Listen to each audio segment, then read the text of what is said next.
Hi friends, మనలో చాలామందికి aliens మరియు యూఎఫ్ఓలకు సంబంధించిన విషయాలపై ఆసక్తి ఉంటుంది. ఈరోజు కొన్ని విషయాలు మనం తెలుసుకోబోతున్నాం. మనకి ఈ చిత్రంలో డైమండ్ ఆకారంలో ఉన్న దాని వెనకే విమానం కూడా కనిపిస్తోంది. ఈ డైమండ్ ఆకారంలో ఉన్న వెహికల్ ఏంటో తెలుసా? ఇదే ద కాల్విన్ యూఎఫ్ఓ ఫోటో. ఇదే ప్రపంచంలో అత్యంత క్లియర్గా కనిపించే యూఎఫ్ఓ యొక్క ఫోటో. 4 ఆగస్టు 1990 స్కాట్లాండ్లోని కెల్విన్ అనే ప్రాంతంలో ఇద్దరు వ్యక్తులు ఈ చిత్రాన్ని తీశారు. దాదాపు 10 నిమిషాల పాటు కనిపించిన ఈ యూఎఫ్ఓ ఒకేసారి ఆకాశంలోకి వెళ్లి మాయమైపోయింది. దీన్ని చూసిన వ్యక్తుల అభిప్రాయం ప్రకారం ఈ యూఎఫ్ఓ 100 అడుగుల పొడవు ఉంది. వారు ఈ చిత్రాన్ని స్కాట్లాండ్లోని డైలీ న్యూస్ పేపర్ ఆఫీస్కి పంపించారు. కానీ ప్రభుత్వ నిర్ణయం ఏమిటో తెలియకుండా ఈ ఫోటోని ప్రచురించకూడదని వార్తాపత్రిక ఎడిటర్స్ నిర్ణయం తీసుకున్నారు. ముందు విచారణ కోసం ఈ చిత్రాన్ని మినిస్ట్రీ ఆఫ్ డిఫెన్స్ స్కాట్లాండ్కి పంపారు. అయితే ఈ ఫోటో మాత్రం పబ్లిష్ కాలేదు. ఈ ఫోటో యొక్క ఒక కాపీ రాయల్ ఎయిర్ ఫోర్స్ యొక్క ఆఫీసర్ అయిన గ్రెగ్ దగ్గర ఉంది. అకాడమిక్ జర్నలిస్ట్ అయిన డాక్టర్ డేవిస్ క్లార్క్ ఇతన్ని ఇంటర్వ్యూ చేస్తున్నప్పుడు ఆయనకు గ్రెగ్ దగ్గర ఈ ఫోటో కనిపించింది. ఆయన తన పర్మిషన్ తీసుకొని ఈ ఫోటోని ప్రచురించారు. 1990లో తీసిన ఈ చిత్రం దాదాపు 32 సంవత్సరాల తర్వాత ప్రపంచం ముందుకొచ్చింది. ఇటీవల విడుదలైన ఈ ఫోటో ఇంటర్నెట్లో ట్రెండ్గా మారింది. ఈ సంవత్సరం విడుదలైన యూఎఫ్ఓకు సంబంధించిన ఫోటోగ్రాఫ్ ఇదొక్కటే కాదు. మే 2022లో ఈ ఫోటో కూడా చాలా హడావిడి చేసింది. ఈ ఫోటోగ్రాఫ్ యొక్క చరిత్ర సెప్టెంబర్ 1971లో మొదలైంది. కోస్టారికా గవర్నమెంట్ అరెనెల్ వోల్కనో దగ్గరున్న లేక్ పైన హైడ్రో ఎలక్ట్రికల్ ప్రాజెక్ట్ని మొదలు పెట్టడానికి ప్రయత్నాలు చేస్తోంది. దాని యొక్క ప్లానింగ్ పని అనేది జరుగుతోంది.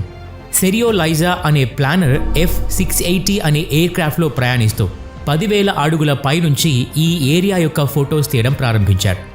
ఆయన యొక్క ఆటోమేటెడ్ 100 LB కెమెరా ప్రతి 20 సెకండ్ల వ్యవధిలో ఒక ఫోటోగ్రాఫ్ని తీసేస్తుంది. అందులోని ఒక ఫోటోగ్రాఫ్లో మనకు మెరుస్తున్న ఒక డిస్క్ కనిపించింది. దీన్ని యూఎఫ్ఓ అని భావించారు. దీన్ని కూడా కాల్విన్ యూఎఫ్ఓ ఫోటోలాగా ప్రచురించలేదు. ఈ ఫోటోగ్రాఫ్ బ్లాక్ అండ్ వైట్లో ఉండటం వల్ల అంత స్పష్టంగా లేదు. దీని రీసెర్చ్ కొరకు నేషనల్ జియోగ్రఫిక్ ఇన్స్టిట్యూట్ ఆఫ్ కోస్టారికాకు ఇవ్వడం జరిగింది. వారు కూడా అనేక పరిశోధనలు చేశారు కానీ ప్రచురించలేదు. ఆఖరికి మే 2022 కోస్టారికాకు చెందిన వ్యక్తికి తన అంకుల్ దగ్గర ఈ ఫోటో కనిపించింది. వెంటనే అతను తన ట్విట్టర్ హ్యాండిల్లో పోస్ట్ చేశాడు. యూఎఫ్ఓ ఫోటోలన్నిటిలో ద బెస్ట్ ఫోటోగా ఇది వైరల్ అవుతోంది. ఏలియన్స్ మరియు యూఎఫ్ఓ లాంటివి కనపడటం అనేది నిజమైన సంఘటనలు కావని మనందరికీ తెలుసు. అయినప్పటికీ వీటికి సంబంధించిన అనేక ఫోటోలు ప్రతి సంవత్సరం వస్తూనే ఉంటాయి. వీటిపై మన గవర్నమెంట్ కానీ సైంటిస్టులు కానీ పెద్దగా ఆసక్తి చూపరు. కావాలని ఈ విషయంలో దాటవేసే ధోరణి అవలంబిస్తూ ఉంటారు. మే 2022 అమెరికాలోని డిపార్ట్మెంట్ ఆఫ్ పెంటగాన్ ఇటువంటి సంఘటనలకు సంబంధించిన 400 ఇన్సిడెంట్స్ని అఫీషియల్గా అంగీకరించింది. కానీ వీటిని యూఎఫ్ఓ ఇన్సిడెంట్గా కాకుండా యూఏపీ అన్ఐడెంటిఫైడ్ ఏరియల్ ఫెనోమెనాగా గుర్తించారు.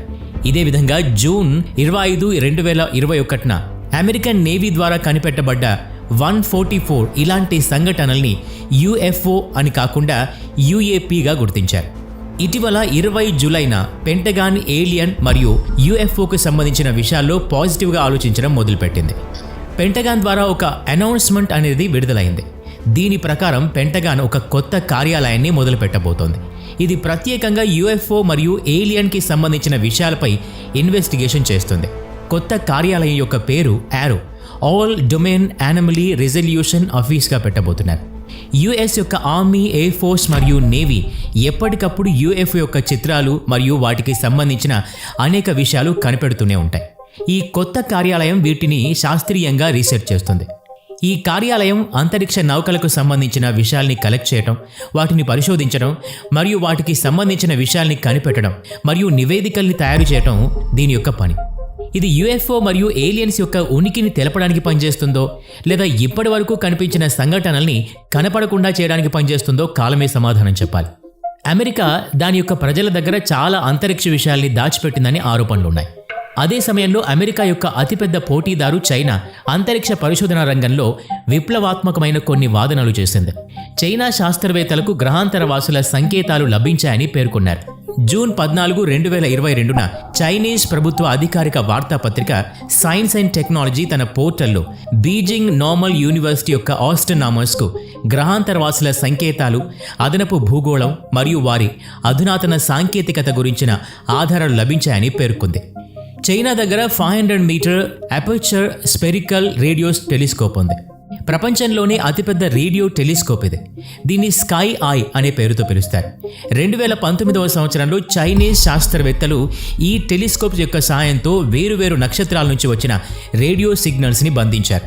2020వ సంవత్సరంలో పరిశోధకులు వారికి లభించిన డేటాను పరిశోధిస్తూ ఉండగా వారికి 2 నారో బ్యాండ్ రేడియో సిగ్నల్స్ లభించాయి. ఈ సంవత్సరంలో అనగా 2022లో మనుషులు నివసించగలిగే ఎక్సో ప్లానెట్ గురించి వెతుకుతూ ఉన్నప్పుడు వారికి మళ్ళీ నారో బ్యాండ్ రేడియో సిగ్నల్స్ కనిపించాయి. Narrow band radio signals natural objects దగ్గర లభించవు.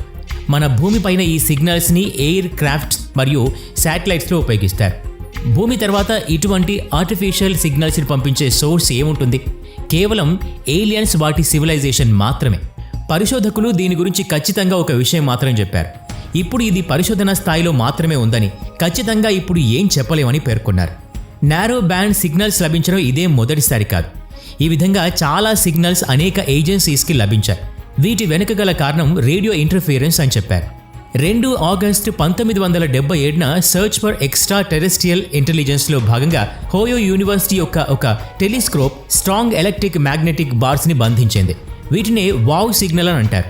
ఈ సిగ్నల్స్ సాజిటేరియస్ కాన్స్టలేషన్ వైపున్న సోలార్ సిస్టమ్ నుంచి వచ్చాయి. తిరిగి స్పేస్ రీజన్ని స్కాన్ చేసినప్పుడు ఆస్ట్రోనామర్స్కి అక్కడ ఎలాంటి సిగ్నల్స్ లభించలేదు. ఒకవేళ అక్కడ ఏలియన్స్ కానీ ఉన్నట్లయితే మనకు ఆ సిగ్నల్స్ మళ్ళీ లభించాలి. కానీ అలా జరగలేదు. 2011 నుంచి 2014 మధ్యకాలంలో ఆస్ట్రోనామర్స్కి అనేక నారో బ్యాండ్ సిగ్నల్స్ లభించాయి. దీనిపైన కూడా చాలా పరిశోధనలు చేసిన తర్వాత తెలిసిందేంటి అంటే, అబ్జర్వేటరీలోని ఆస్ట్రోనామర్స్ వారి మైక్రోవేవ్లో ఆహారాన్ని వేడి చేసుకుంటున్నప్పుడు ఆ మైక్రోవేవ్ నుంచి వచ్చిన సిగ్నల్స్ని రాడార్ బంధించింది. భూమిపై చాలా ప్రాంతాల్లో రేడియో ఇంటర్ఫిరెన్స్ కలుగుతుంది. అందువల్లే మనకు గ్రౌండ్ టెలిస్కోప్ వల్ల 100% ఖచ్చితమైన రిజల్ట్స్ లభించవు. తిరిగి చైనీస్ శాస్త్రవేత్తలకు లభించిన సిగ్నల్స్ గురించి మాట్లాడుకుందాం. 20 జూలైన ఈ విషయం ప్రచురించబడగానే చైనాలోని ప్రముఖ సోషల్ మీడియా ప్లాట్ఫామ్ అయిన వేబీలో వైరల్గా మారింది. ప్రజలందరూ దీన్ని వేగంగా ఫార్వర్డ్ చేయడం మొదలుపెట్టారు. అందరూ ఈ సిగ్నల్స్ గురించి తెలుసుకోవడానికి ఆసక్తిగా ఉన్నారు. కానీ ఆ న్యూస్ పేపర్ వారు ఎటువంటి కారణం తెలపకుండా ఈ వార్తను తొలగించేశారు. చైనీస్ గవర్నమెంట్ కనుసన్నల్లో నడిచే వార్తాపత్రికలు ఎటువంటి కారణాలు చెప్పవు. అయితే చాలామంది అభిప్రాయం ప్రకారం చైనా ప్రభుత్వం ఎటువంటి పరిశోధనలు చేయకుండా ఈ సిగ్నల్స్ గురించి ఎక్కువగా ప్రచారం చేయకూడదని భావించి ఉండొచ్చు. చైనాలో ఎలక్ట్రానిక్స్ ఉత్పత్తులు చాలా ఎక్కువ. వీరికి లభించిన ఈ సిగ్నల్స్ ఒకవేళ ఏదైనా ఒక చిన్న ఎలక్ట్రానిక్ డివైస్ నుంచి కూడా కావచ్చు. మీరేమనుకుంటున్నారో కామెంట్ చేసి చెప్పండి. వీడియో నచ్చితే లైక్ చేయండి, షేర్ చేయండి. ఇలాంటి మరిన్ని వీడియోస్ కోసం ఈ ఛానల్కి సబ్స్క్రైబ్ చేసుకొని బెల్ ఐకాన్ మీద క్లిక్ చేయండి. నెక్స్ట్ వీడియోలో మళ్ళీ కలుద్దాం. Thanks for watching.